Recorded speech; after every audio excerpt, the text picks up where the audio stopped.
So if you want to change the world, start off by making your bed.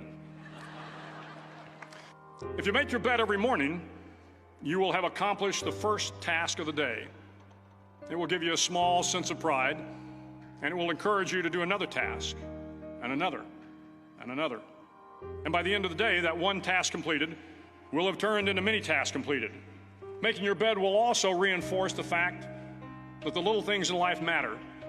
If you can't do the little things right, you'll never be able to do the big things right. And if by chance you have a miserable day, you will come home to a bed that is made, that you made. And a made bed gives you encouragement that tomorrow will be better. To pass SEAL training, there are a series of long swims that must be completed. One is the night swim. Before the swim, the instructors joyfully brief the students on all the species of sharks that inhabit the waters off San Clemente. They assure you, however, that no student has ever been eaten by a shark, at least not that they can remember. But you are also taught that if a shark begins to circle your position, stand your ground. Do not swim away.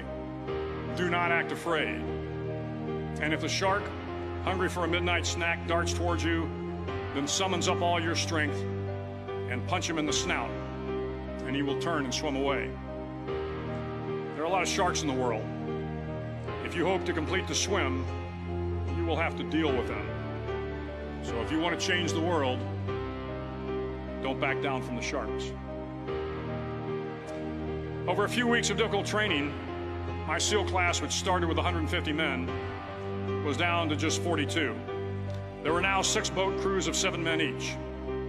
I was in the boat with the tall guys, but the best boat crew we had was made up of the little guys, the Munchkin crew, we called them. No one was over 5'5". The Munchkin boat crew had 1 American Indian, 1 African American, 1 Polish American, 1 Greek American, 1 Italian American, and 2 tough kids from the Midwest. They out-paddled, outran, and outswam all the other boat crews. The big men in the other boat crews would always make good-natured fun of the tiny little flippers the Munchkins put on their tiny little feet prior to every swim. But somehow these little guys from every corner of the nation and the world always had the last laugh, swimming faster than everyone and reaching the shore long before the rest of us. SEAL training was a great equalizer. Nothing mattered but your will to succeed, not your color, not your ethnic background, not your education, not your social status. If you want to change the world, measure a person by the size of their heart, not by the size of their flippers. The 9th week of training is referred to as Hell Week. It is 6 days of no sleep, constant physical and mental harassment, and 1 special day at the Mud Flats. The Mud Flats are an area between San Diego and Tijuana where the water runs off and creates the Tijuana Sloughs, a swampy patch of terrain where the mud will engulf you. It is on Wednesday of Hell Week that you paddle down in the mud flats and spend the next 15 hours trying to survive this freezing cold, the howling wind, and the incessant pressure to quit from the instructors. As the sun began to set that Wednesday evening, my training class, having committed some egregious infraction of the rules, was ordered into the mud. The mud consumed each man till there was nothing visible but our heads. The instructors told us we could leave the mud if only 5 men would quit. Only 5 men, just 5 men, and we could get out of the oppressive cold. Looking around the mud flat, it was apparent that some students were about to give up. It was still over 8 hours till the sun came up. 8 more hours of bone-chilling cold. The chattering teeth and the shivering moans of the trainees were so loud, it was hard to hear anything. And then one voice began to echo through the night. One voice raised in song. The song was terribly out of tune, but sung with great enthusiasm. One voice became 2, and 2 became 3, and before long, everyone in the class was singing.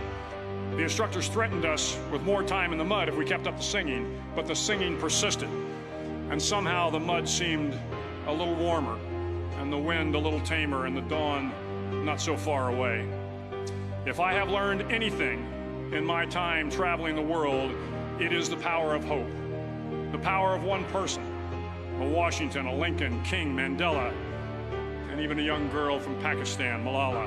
One person can change the world by giving people hope. So if you want to change the world, start each day with a task completed.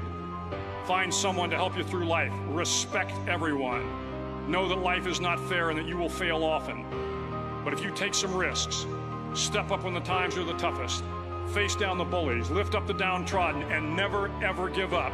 If you do these things, the next generation and the generations that follow will live in a world far better than the one we have today. And what started here will indeed have changed the world for the better.